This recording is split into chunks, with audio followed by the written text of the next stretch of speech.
Prime subscription, we can come here and we can just try to see find one that we like.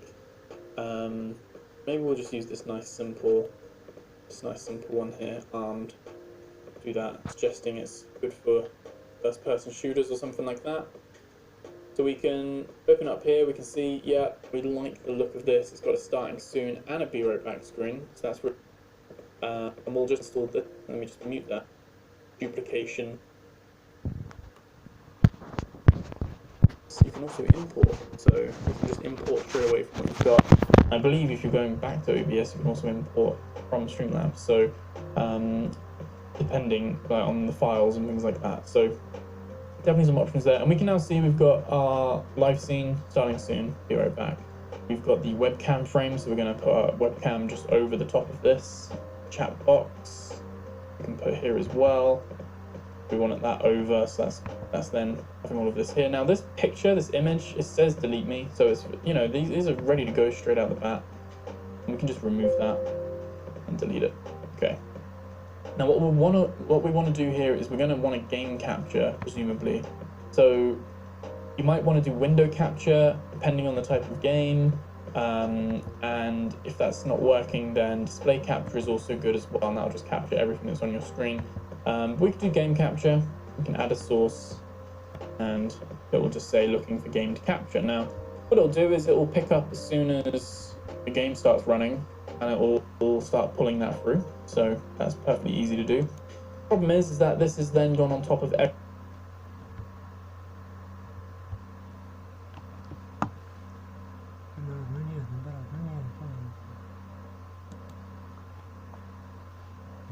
Нет, понял тебя. Ну нет, наоборот. Нет, наоборот.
everything, so we can't see our overlay.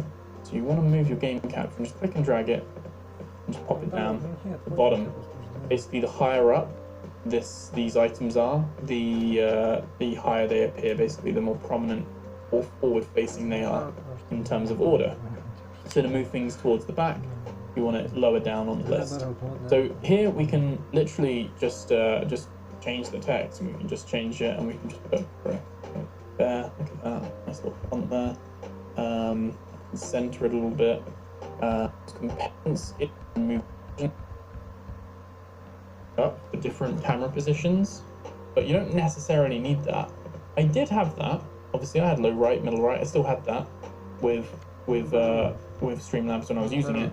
But you can't, just because I like things to be in the same place all the time.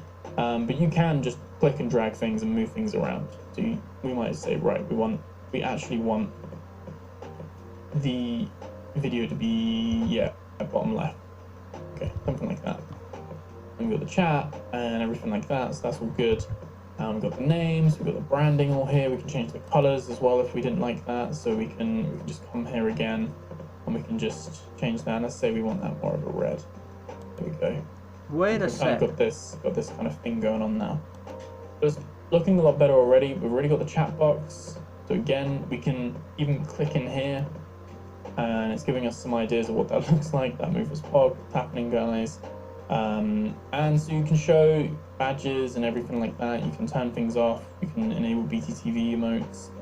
You can change the background color, how many messages are shown. So you can say maybe we always show 20 lines instead of 10. It doesn't disappear as quick. Font settings and all that kind of stuff as well. So basically, you can change the width and height, and you can also just drag it with these little squares here on the box. Once you're happy, click done. You size it if you want a little bit, and then you're all good to go. Now the webcam frame. Now we've got the webcam here, and obviously it's not picking up the cam link. I'm trying to think. I don't really have another camera plugged in at the moment, but we would create that. We create that there. We can center on screen. Basically, the camera's not here because I'm using my camera, but you would be able to find your camera, whether it's a cam link, whether it is like your webcam itself comes up, like Logitech Brio or something like that. You can then pick it from the list, and it will create that box, and you can then just drag it and pop it over here if you wanted, and you're all good to go. You've got a nice little frame then, and you can see there's kind of a little indent here as well. You can kind of see that. So we can just resize this to make this a little bit bigger. You can kind of then see, oh, okay, here's what we do on this side of things. That's all good. We can hide this as well. Get rid of that. So we're looking more at what we want to do. Now, so basically we've got kind of some sources already added in here now. You might actually want to move some of this. Like I said, these themes are just suggestions, and you can see here it's just using an image file. You know, this is just a webcam image file frame. You can get moving animated ones, which are using GIFs or GIFs. How do you say that?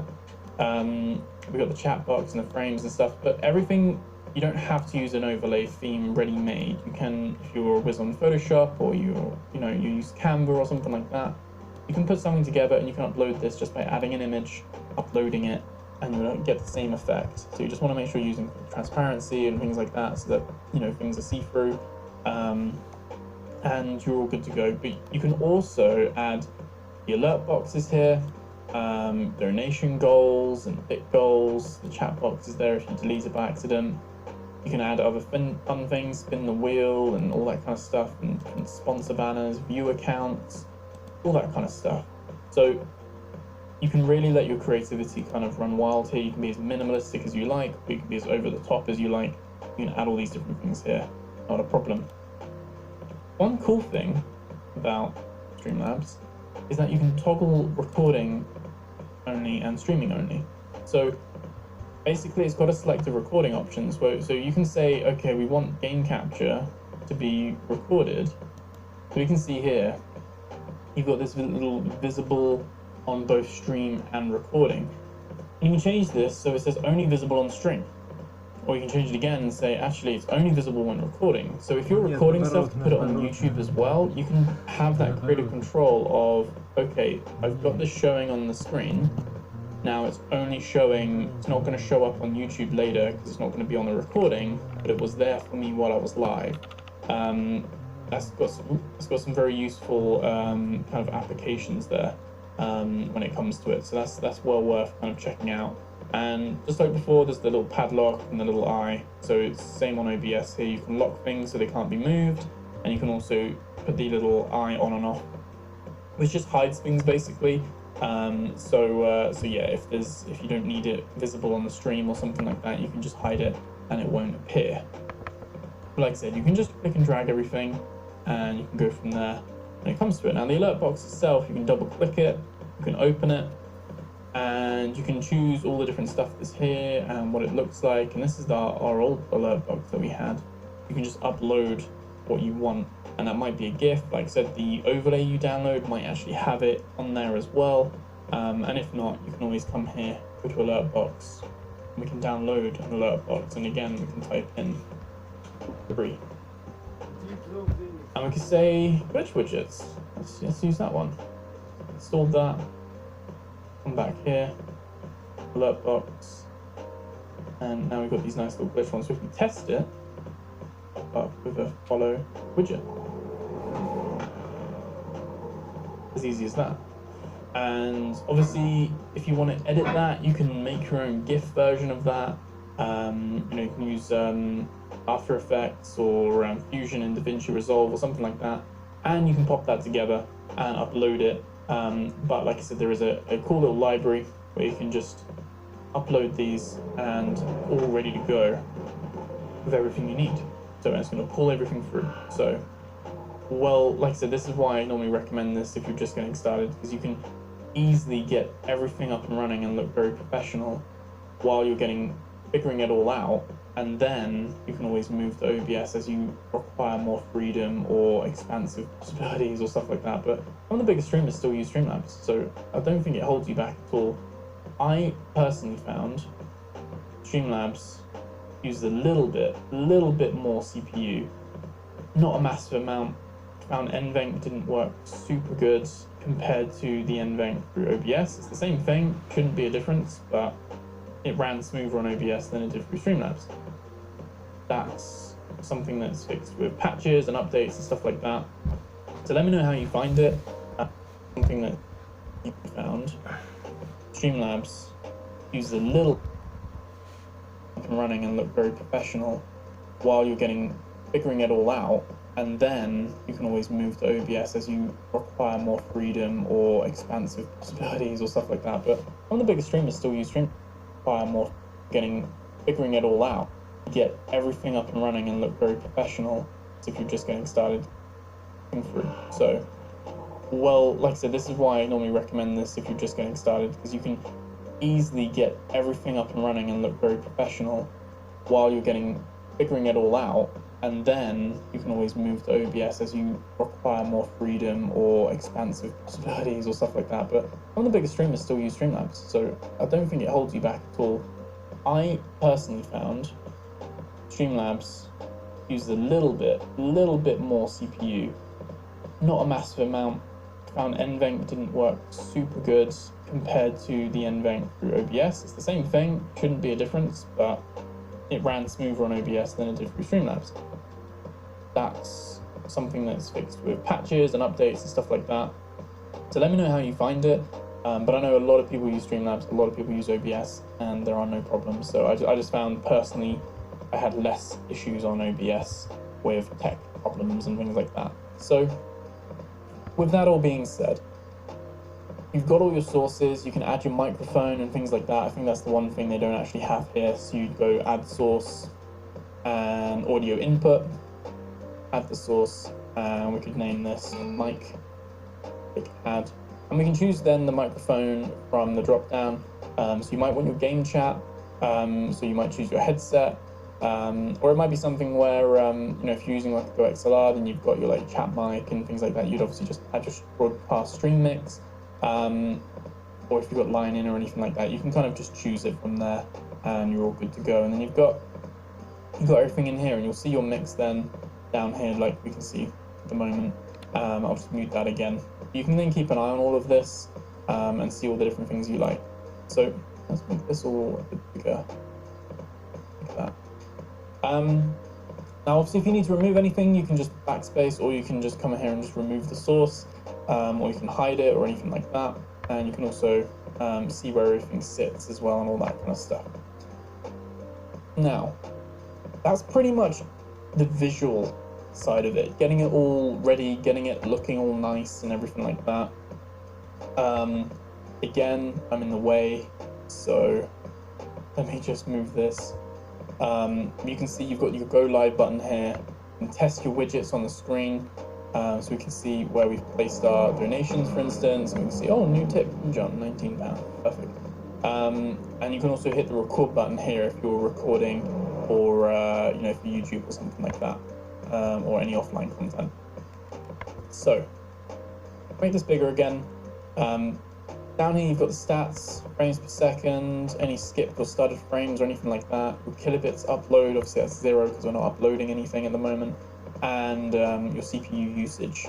Now you can also click on this and it will pop up with any notifications. If there's any issues, it will tell you here if it's skipping frames or anything. You can click here to get a kind of a pop out performance metrics, which again, just you can, if you don't need these, then you can click them here and it will hide them down at the bottom, or you can leave them on and keep everything there, and it will back it all up out as well. You put that all there. So the stream's offline, obviously, so that's not going to be showing anything. So what we're going to do is we're going to open up the settings now. We're going to delve into this, and this is definitely the longer bit of the video when it comes to this sort of thing. So the general tab on this mirrors a lot of the stuff basically that's on OBS, but the general tab is basically where you can kind of manage the general settings. Essentially, you can restart it. Hardware acceleration, if you're having issues running Streamlabs, then you can disable it.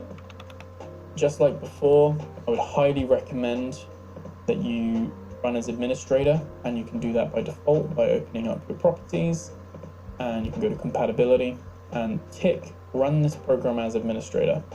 Click OK, and basically just by running it as admin each time, it means your game capture works a lot more reliably. It's got the right privileges and permissions to do so, and generally it's just a little bit smoother as well. That's what I found anyway. I found it hardly worked if I ran it normally. Game capture was very hit and miss. Running it as administrator just means that it just gives it all the right permissions it needs. You can change the language if you need to. You've got all the different output options, automatically record when streaming, so this is useful if you always record all your streams and you want to upload them later as VODs or something on YouTube, and you forget to hit the record button. You can just set it so that it automatically records and keep recording when stream stops and things like that. So that's if you're doing anything else off stream after you've streamed or something like that. And you can set confirmations and things like that. If you don't like the snappiness of when you're moving things, then that's where you can turn that off. Basically, you can enable or disable snap sensitivity. But that's pretty much the most of the stuff in general. You can auto-optimize, so we could just click this button and it will just give us its recommended settings. Не тормозни, говорит, сникерсни, блин, да. Might be a good Слышал такое benchmark. выражение? Ну, понял ты меня. Шутил уже так. OBS import, if you're coming from OBS, obviously. And you can change your default devices, which is all the mic and cam and stuff like that. So let me just skip that and skip that. There we go. This is like quick start 101 over here. Just gets you up and running, finds out what mic's attached, finds out what camera's attached, and just runs with it from there. Now stream. So you can multi-stream technically from Streamlabs to 2 places normally. So Twitch, Facebook, YouTube as well, you can do all of these things. You can add other destinations, and you just log in directly with Twitch. Now, with these kind of things, obviously you got to just double check that you're allowed to stream in multiple places and things like that. If you're a Twitch affiliate or a partner, then you've normally got like 24-hour usage exclusivity with Twitch first, and then you can upload the recording elsewhere. You normally got to seek permission to stream on another platform first or something like that. So just as a heads up there. Output mode, we've got the simple or advanced. Now it's probably going to be set on simple to begin with, so you're just going to open it to advanced straight away. Now we've then got streaming, recording, audio, and replay. Now if we go to streaming, this is for obviously the streaming part of what we're doing. Now x264 is your encoder, and that's using your CPU. So if you've got a good CPU, x264 is great.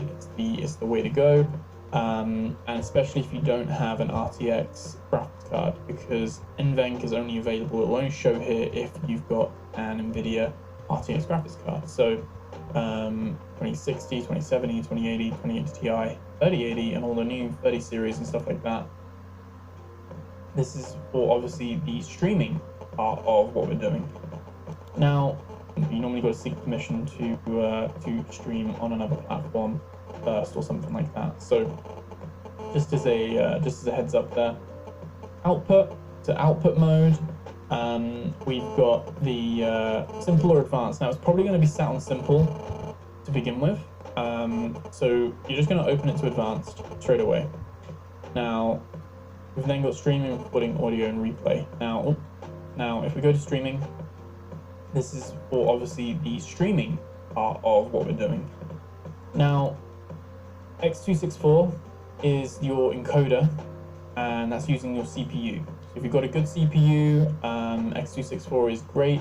It's the way to go, and especially if you don't have an RTX graphics card, because NVENC is only available. It will only show here if you've got an NVIDIA RTX graphics card. So 2060, 2070, 2080, 2080 Ti, 3080, and all the new 30 series and stuff like that.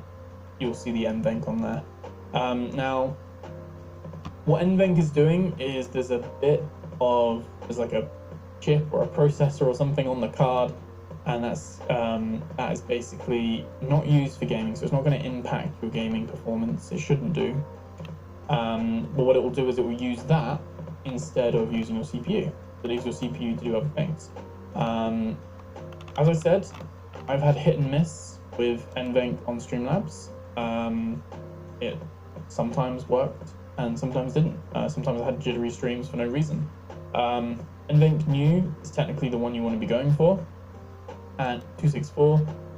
I don't know why the NVENC is still an option, but maybe if NVENC New isn't working for you, try NVENC, and if it's still not working, x264 is a good option. Now, we'll do the x264 first, and I'll show you the NVENC settings. Okay, so x264, we're using the CPU, so you want your rate control to be CBR. You want to leave these two things as unticked. You don't want to rescale the output, and you don't want to enforce streaming service encoder. So rate control, CBR, you don't want any of these other ones. Those are all false options for Twitch. I think they've got other uses for like other mediums and other streaming, but for Twitch, you want to be using CBR, which is a constant bit rate. Now the bit rate, this is probably the minimum, 2,500, and this is like 2.5 megabits. And the maximum for Twitch is 6,000 for non-partners. I believe partners can go above that, but 6,000 is the maximum for non-partners, and that's about 6 megabits now. Now, this 6,000 is the higher level, and so you might want to sit somewhere in the middle, or like 4.5 or something like that. I typically stream at around 5,500, so just a little bit Frankly, less than 6K. I don't really like French. I don't really love French. Maybe no, I prefer. Yeah. It's perception. Yeah, perception.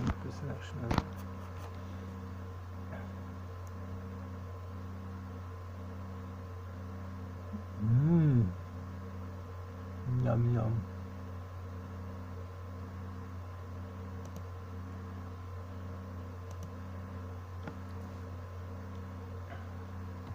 the slower we do this, But not many 100, options so look yet. well.